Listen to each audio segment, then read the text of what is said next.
Halo semuanya, selamat datang kembali di channel Catatan Korea. Pada video ini, kita akan membahas tentang salah satu laksamana terhebat sepanjang sejarah umat manusia yang bisa mengalahkan 333 kapal Jepang cuma dengan 13 kapal, yaitu Laksamana Yi Sun Sin, yang bahkan sampai sekarang masih menjadi salah satu sosok yang paling dihormati baik di Korea Selatan dan di Korea Utara.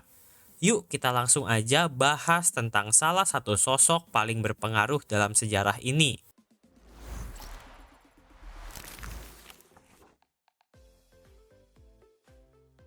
Laksamana Yi Sun Sin lahir pada tanggal 28 April tahun 1545 di Goncheongdong, Seoul, dan merupakan anak laki-laki ketiga dari keluarga Yi Jung. Keluarga Yi Sun Sin merupakan keluarga bangsawan, tapi karena keluarganya udah lama nggak aktif di politik, jadi bisa dibilang keluarganya merupakan keluarga bangsawan yang tidak memiliki pengaruh pada zaman itu. Kehidupan Yi Sun Sin pada saat kecil bisa dibilang sama seperti anak sebayanya. Dia seneng main perang-perangan sama teman-temannya, dan juga seperti anak bangsawan lain, dia juga belajar tentang aksara Cina dan sastra klasik. Dan pada saat berusia 20 tahunan, Yi Sun Sin masuk ke akademi militer kira-kira selama 7 tahun.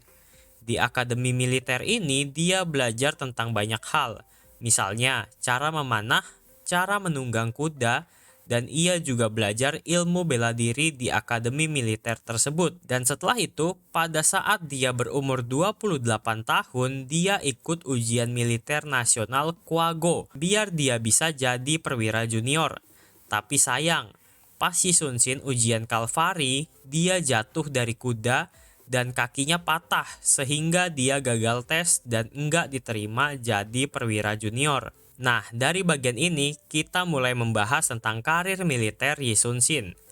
Pada tahun 1576 atau pada saat Yi Sun Sin berumur 32 tahun, dia coba ikut lagi ujian militer dan sekarang dia berhasil lulus dari ujian militernya dan diangkat jadi perwira junior paling tua saat itu. Pas dia udah jadi perwira junior, Yi Sun Sin ditempatkan di perbatasan yang lokasinya kalau sekarang deket sama Korea Utara. Di sana, tentara Korea sering gelut atau perang sama suku Jurchen. Karir militer Yi Sun Sin awalnya bisa dibilang mulus. Dia berhasil nangkep salah satu pemimpin dari suku Jurchen pada tahun 1583. Tapi sayangnya, atasan Yi Sun Sin pada saat itu sirik sama prestasi Yi Sun Sin. Jadi Yi Sun Sin bukannya disanjung-sanjung, malah dituduh melarikan diri dari perang. Dan akibatnya Yi Sun Sin harus dicabut jabatannya dan dipenjara dengan alasan yang sama sekali tidak dia lakukan. Kasian banget ya Yi Sun Sin. Dan bukannya kapok, setelah bebas dari penjara, Yi Sun Sin malah daftar lagi di militer. Kali ini dia mendaftar jadi serdadu biasa, tapi karena kemampuan militernya yang enggak kaleng-kaleng, dia kemudian dipromosikan menjadi komandan pusat pelatihan militer di Seoul, dan kemudian dipromosikan lagi jadi hakim militer di daerah pedesaan. Dan akhirnya pada bulan Februari 1591, Yi Sun Sin dipromosikan sebagai Komandan Angkatan Laut Wilayah Barat Daya di Provinsi Jeollado. Nah, disinilah karir militer Yi Sun Sin mulai bersinar. Pada saat Jepang disatukan sama Toyotomi Hideyoshi, Yi Sun Sin ngerasa ada yang gak beres, dan dia ngerasa bahwa Jepang bakalan nyerang Korea gak lama lagi. Maka dari itu, Yi Sun Sin kemudian mulai siap-siap untuk perang dengan mulai mempersiapkan armada laut yang bakalan dia pakai buat ngalahin Jepang. Apa aja armada lautnya? Salah satu armada laut yang disiapin sama Yi Sun Sin adalah kapal kura-kura yang terkenal itu, atau bahasa Koreanya adalah Gobukson. Kalau teman-teman nggak tahu bentuk kapalnya, kira-kira begini nih bentuk kapalnya. Jadi sebenarnya desain kapal ini tuh udah ada dari tahun 1413, jauh sebelum Yi Sun Sin lahir. Tapi karena kondisi Korea saat itu lagi damai-damai aja, jadi desain kapal ini nggak dikembangin lagi. Nah, barulah kemudian Yi Sun-shin ngembangin kapal ini lagi, dan jadilah kapal kura-kura yang lebih besar dan bisa bergerak lebih cepat dari kapal Jepang. Kapal kura-kura ini dipersenjatai sekitar 40 meriam di segala sisinya, dan kapal ini juga ketutup sepenuhnya atapnya, kayak yang kamu bisa lihat di gambar. Kapal ini juga dilengkapi paku besi, biar musuh nggak bisa loncat ke atasnya. Kapal kura-kura ini juga sering disebut sebagai kapal perang lapis baja pertama di dunia. Gak cuma nyiapin kapal kura-kura, Yi Sun-shin juga menyiapkan armadanya untuk perang. Jadi dia bikin aturan latihan yang ketat buat tentaranya, biar tentaranya siap untuk perang. Dan disebut juga armada Yi Sun-shin merupakan satu-satunya armada militer Joseon yang mempersiapkan perang dengan Jepang. Jadi armada yang lain itu nggak siap-siap sama sekali, atau paling siap-siap dikit doang. Sedangkan armada Yi Sun-shin ini prepare banyak banget hal buat perang. Hasilnya, pas Jepang menginvasi Korea pada tanggal 14 April 1852, Korea yang nggak siap buat perang akhirnya kalah. Kota Busan yang merupakan kota yang ada di bagian tenggara akhirnya direbut dan dijadiin basis penyerangan sama Jepang. Pada pertempuran Okpo, pasukan Laksamana Yi Sun-shin berhasil mengalahkan pasukan Jepang. Padahal Laksamana Yi Sun-shin pada saat itu nggak punya pengalaman sama sekali buat urusan perang di laut. Dan kapal pasukan Laksamana Yi Sun-shin juga lebih sedikit. Kenapa mereka bisa menang? Jadi Laksamana Yi Sun-shin punya trik yang biasanya dia pakai buat ngalahin musuh. Jadi dia bakal ngirim beberapa kapal buat umpan. Nah, nanti kan kapal Jepang jadi kepancing sama kapal umpan ini. Dan kapal Jepang bakalan ngejar kapal umpan ini. Dan setelah kapal Jepang mendekat, baru deh kapal Jepang diserang sama kekuatan penuh armada Yi Sun-shin. Dan ada lagi salah satu pertempuran yang terkenal, yaitu pertempuran Hansando. Di pertempuran ini, Yi Sun-shin berhasil mengalahkan 73 kapal Jepang dengan hanya menggunakan 55 kapal di bawah perintahnya. Pada perang ini, pasukan Yi Sun-shin berhasil menenggelamkan 59 dari 70 kapal Jepang dan membunuh kira-kira 9.000 tentara Jepang. Terus pasukan Yi Sun-shin gimana? Hebatnya, dari 55 kapal yang dibawa sama Yi Sun-shin, gak ada satupun yang tenggelam.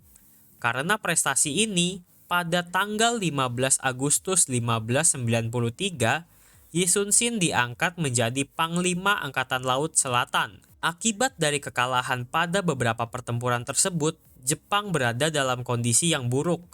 Kapal perang mereka hancur, prajuritnya banyak yang meninggal, dan diperparah dengan dinasti Ming yang mengirim bantuan ke Korea. Akhirnya, karena merasa terpukul, Jepang membuat negosiasi damai dengan Korea. Udah kalah aja baru minta damai.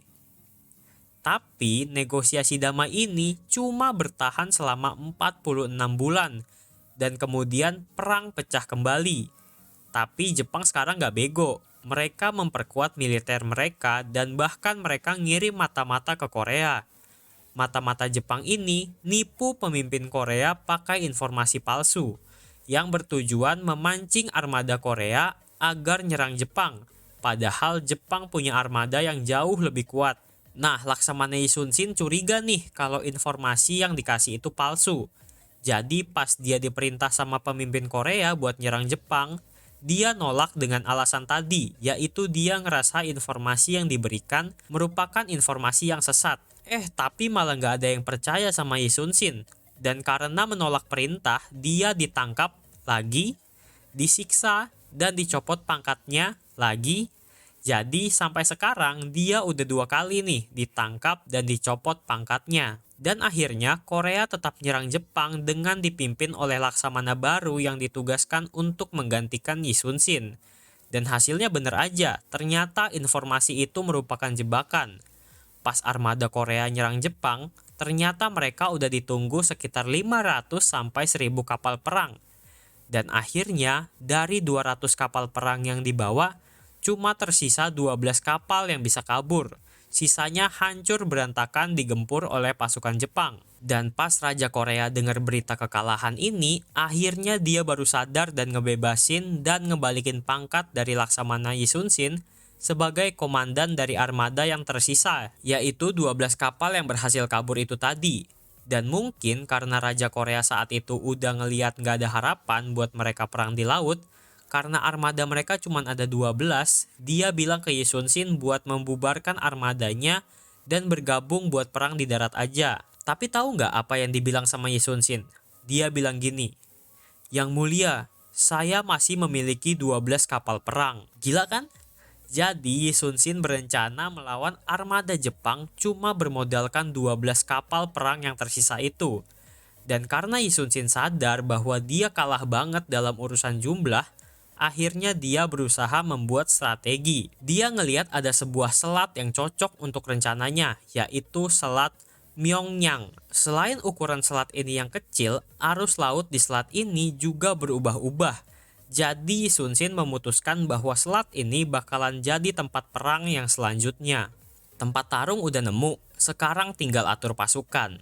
Tapi sayangnya, dari 12 kapal yang berhasil kabur dari perang terakhir, gak ada satupun kapal kura-kura. Kapal yang tersisa cuma kapal Panokson yang bisa kamu lihat di gambar ini. Tapi kata Yi Sun-shin, gas aja lah pakai yang ada. Nah untungnya dia dapat bantuan satu kapal perang lagi. Jadi sekarang dia punya 13 kapal perang yang siap dipakai untuk ngelawan armada Jepang. Sesuai prediksi, armada Jepang balik lagi dengan niat menghabisi sisa-sisa armada Korea. Kali ini mereka membawa 333 kapal, di mana 133 diantaranya merupakan kapal perang dan 200 lainnya merupakan kapal logistik. Bayangin aja, ini perang 333 lawan 13. Kemudian Yi Sun-shin menempatkan armadanya tepat di belakang celah tersempit di selat tersebut. Dan karena selat itu merupakan selat yang sempit, jadi 333 kapal Jepang itu nggak bisa masuk barengan. Mereka harus masuk satu-satu karena ngantri, soalnya nggak muat semua masuk ke sana. Pada malam hari sebelum meletusnya pertempuran, Yi Sun-shin ngomong gini ke prajuritnya, "Mereka yang mencari kematian akan hidup. Mereka yang mencari kehidupan akan mati." Wih, keren ya quotes-nya. Dan pecahlah pertempuran Myeongyang. Pada pagi hari tanggal 26 Oktober 1597, ketika kapal Jepang maju, Yi Sun-shin juga ikut majuin armadanya buat nahan kapal Jepang. Dan terjadilah pertempuran sengit antara Korea dan Jepang. Kemudian, sesuai yang udah diprediksiin sama Yi Sun-shin, arus di selat itu berubah gak karuan. Dan Jepang kan gak tahu ya kalau arusnya bakalan berubah-ubah. Akhirnya, karena arus itu, kapal-kapal Jepang saling bertabrakan dan tenggelam. Terus armada Yi Sun-shin ngapain pas armada Jepang lagi kacau karena arus? Ya mereka nembakin kapal-kapal Jepang pakai meriam lah, ngapain lagi? Dan hasilnya, dari peperangan tersebut, 31 kapal perang Jepang hancur. Komandannya meninggal, dan sebagian besar pasukan Jepang terbunuh dalam peperangan tersebut. Saking epiknya peperangan ini, ceritanya diangkat menjadi sebuah film pada tahun 2014 yang berjudul The Admiral Roaring Currents, yang merupakan salah satu film dengan penjualan tiket terbanyak di Korea Selatan. Dan sekarang kita masuk ke bab terakhir cerita hidup Laksamana Yi Sun-shin. Ketika pemimpin Jepang yaitu Toyotomi Hideyoshi meninggal, pasukan Jepang langsung lari dari Korea. Tapi pasukan gabungan Korea dan Cina nggak tinggal diem. Mereka berusaha mengejar pasukan Jepang yang kabur itu, dan akhirnya terjadilah pertempuran di lepas pantai Noryang pada tanggal 16 Desember 1598 yang merupakan peperangan terakhir Laksamana Yi Sun-shin. Di perang ini, armada Yi Sun-shin juga kalah jumlah. Armada dia cuma berjumlah 150 kapal, sedangkan armada musuh berjumlah 500 kapal. Tapi bukan Yi Sun-shin namanya kalau nggak bisa menangin perang walaupun kalah jumlah. Dan terbukti, dia berhasil memukul mundur pasukan Jepang selama perang Noryang. Tapi sayangnya, pas armada Yi Sun-shin ngejar armada Jepang, Yi Sun-shin tertembak.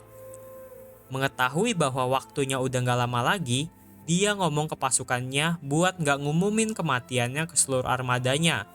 Karena dia takut kalau kematiannya diumumin, nanti mental pasukannya bakal ngedown. Akhirnya pertempuran tersebut dimenangkan oleh pasukan gabungan Korea dan Cina. Mereka berhasil menenggelamkan 200 kapal Jepang dan menangkap 100 kapal lainnya. Tapi walaupun Korea memenangkan pertempuran tersebut, dalam prosesnya mereka kehilangan salah satu laksamana terbaik di Korea atau bahkan di dunia. Selama hidup, Yi Sun-shin berhasil memenangkan total 23 pertempuran laut tanpa kehilangan satupun kapal. Dan sampai sekarang, Yi Sun-shin merupakan salah satu sosok yang paling dihormati baik di Korea Selatan maupun di Korea Utara. Nama dan sosoknya sering diabadikan dalam bentuk lukisan, patung, dan nama jalan. Itulah cerita tentang salah satu laksamana terbaik di Korea bahkan di dunia. Dengan demikian, kita sudah membahas cerita tentang salah satu prajurit terbaik di Korea yang memiliki sifat nasionalis yang sangat kuat, di mana bahkan dia tetap membela negerinya walaupun dikhianati dan tidak dipercaya oleh orang-orang dari negerinya sendiri. Sekian video kali ini, semoga video ini bermanfaat buat kamu. Dan kalau kamu suka dengan video ini, jangan lupa like video ini. Dan kalau kamu ada pertanyaan, kamu bisa komen di kolom komentar di bawah. Atau kamu punya cerita yang belum dimasukin dalam video ini, atau kamu pengen koreksi isi video ini, kamu juga bisa komen di kolom komentar di bawah. Dan kalau kamu merasa video ini bermanfaat, kamu bisa share video ini ke teman-teman kamu. Dan jangan lupa juga subscribe channel ini biar kamu gak ketinggalan update video terbaru dari channel ini. Sampai jumpa di video selanjutnya.